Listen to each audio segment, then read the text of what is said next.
আমি বলবো না যে এই জাতির জন্য কোনো কালো অধ্যায় রচনা হয়েছে, আমি বলবো না যে এই জাতির মধ্যে বিচারহীনতা বা বিচার না হওয়ার যে প্রবণতা এটা বেড়েছে। আপনাদের বিচার, আপনাদের বিবেচনা। শুধু এটুকু বলবো, আজ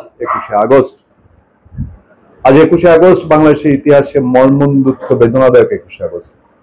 আওয়ামী লীগ সমাবেশে হামলা, শেখ হাসিনার উপর হামলা। বাদই না দিলাম আমি শেখ হাসিনা আওয়ামী লীগকে অপছন্দ করি, আপনি করেন। তারা ফ্যাসিস্ট, তারা অপরাধী, তারা দুর্নীতি পরায়ণ, তারা দেশ ছেড়ে পালিয়েছে, কত কিছুর যুক্তিতে আপনি তাকে পছন্দ করেন। সে 21শে আগস্ট গ্রেনেডের মুখে রাজধানীর পিচঢালা রাজপথে অন্তত 40-50টি প্রাণ গিয়েছিল। সে প্রাণগুলো তো মানুষেরই প্রাণ, না? আজ আদালতের রায়ে অনেকেই খালাস পেয়েছেন। আমরা এত বছর পর আমরা জানতে পারলাম না, তাহলে এটা অমীমাংসিতই রয়ে গেল, অমীমাংসিতই থেকে যাবে যে 21শে আগস্টের লোকগুলো সে কালাজ্বরে মারা গিয়েছিল। সাংবাদিক মাসুদ কামাল প্রশ্ন করেছেন, এরা কি ডায়রিয়ায় মারা গিয়েছিল? তাহলে আমরা কি জানবো, ভবিষ্যৎ প্রজন্ম কি জানবে যে এই বাংলাদেশে একটি রাজনৈতিক দল, শীর্ষ রাজনৈতিক দলের নেত্রী, বিরোধী দলের নেত্রীকে গ্রেনেড মেরে হত্যার চেষ্টার সুরাহা 50 বছরেও হবে না? বঙ্গবন্ধু শেখ মুজিবুর রহমানের হত্যার বিচার হয়েছিল, বিচার হয়তো হবে, কিন্তু ততদিনে কেন হয়েছিল, কিভাবে হয়েছিল সেই রহস্য আপনি আওয়ামী লীগের তদন্ত বিশ্বাস করলেন না। আওয়ামী লীগের তদন্ত আপনি রাজনৈতিক পক্ষপাত দুষ্ট বলছেন। আমার সামনে দুটি খবর আছে, আমি একটু আপনাদেরকে মিলিয়ে দিই, দেখেন বিষয়টা কোথাও আপনারা মিল পান কিনা। একই দিনে পত্রিকায় দুটি খবর আছে। একটা, ককটেল বিস্ফোরণ মামলা মির্জা ফখরুল আব্বাস সহ 65 জনের অব্যাহতি। ককটেল বিস্ফোরণ মামলায় অব্যাহতি। আমি এটা নিউজটা বিস্তারিত বললাম না। আর পরের খবরটায় হেডলাইন করেছে যুগান্তর যে তারেক রহমান বাবরদের খালাসের বিরুদ্ধে আপিলের রায় 4 সেপ্টেম্বর। এর আগে ওনারা এই মামলা থেকে খালাস পেয়েছেন।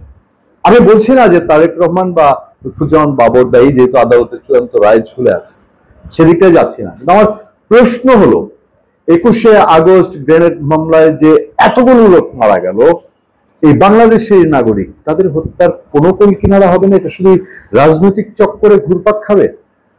21শে আগস্টের সেই গ্রেনেডগুলোর উৎস সম্পর্কে জানা গেছে। 21শে আগস্টের কারা কারা স্পটে ছিল তাদের সম্পর্কে জানা গেছে, কিন্তু তারা কেউ বিচারের সম্মুখীন হবে না। তাহলে বাংলাদেশে আপনি কি প্রত্যাশা করবেন? যে রাজনৈতিক এত বড় একটি গোলযোগ, এত বড় একটি গন্ডগোল এবং সারা বিশ্ব কাঁপানো একটি গন্ডগোল, আজকে শেখ হাসিনা নিয়ে এত কাণ্ড হয়। বেনজির ভুট্টোকে শেষ করে দিয়েছিল না? শেখ হাসিনা সেদিন মারা যেতে পারতেন, তাকে তার নেতা কর্মীরা মানব ঢাল তৈরি করে রক্ষা করেছিল। আপনি কি খুশি যে আজকে যদি শেখ হাসিনা না থাকতো সেদিন মারা যেতেন? হয়তো খুশি। বাংলাদেশের রাজনীতি এত বেশি প্রতিহিংসা পরায়ণ। বেগম খালেদা জিয়া মারা গেলে একটা বড় অংশ, বাংলাদেশের একটা বড় অংশ, আমি বলছি ছোট অংশ না, বেগম খালেদা জিয়া মারা গেলে বাংলাদেশের একটা বড় অংশ খুশি হয়। একইভাবে শেখ হাসিনা মারা গেলে বাংলাদেশের একটা বড় অংশ খুশি হয়। এত হিংসা পরায়ণ রাজনীতি পৃথিবীর আর কোনো দেশে আছে কিনা আমি জানি না। 21শে আগস্ট গ্রেনেড হামলার মামলার এখনকার আসামি সব খালাস হচ্ছেন, কিন্তু কোনো না কোনো একদিন সত্যি ঘটনা তো বের হতেই হবে, এটাই ইতিহাস বলে। সেই দিন যদি আসামিরা না থাকে, তাহলে আজ যারা ওই যে বিচারপতিদের বিরুদ্ধে অনেক সময় কথা ওঠে, যারা বিচার করছেন তারা কি জবাব দিবেন?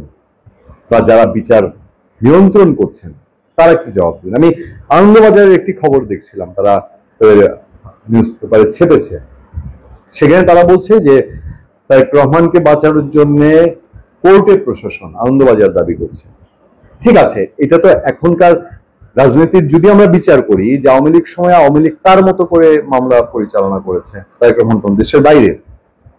এখন যদি এইগুলো তাড়াহুড়া না করে একটা সঠিক নিয়মে, যেমন নির্বাচন দিতেই সরকারকে বাধ্য করছে বিএনপি আসার পরে আদালতের নিয়মে যে একটা জিনিস প্রমাণ হতেও সময় লাগে, সেই সময়টা যাচাই বাছাইয়ের মাধ্যমে এগুলো প্রতিষ্ঠিত হতো কোর্টের মাধ্যমে, তাহলে অনেক বেশি বিতর্কের ঊর্ধ্বে থাকতো না। ভালো থাকবেন, সুস্থ থাকবেন। আপনার সাথে আমি আতিক রহমান, পূর্ণিয়া।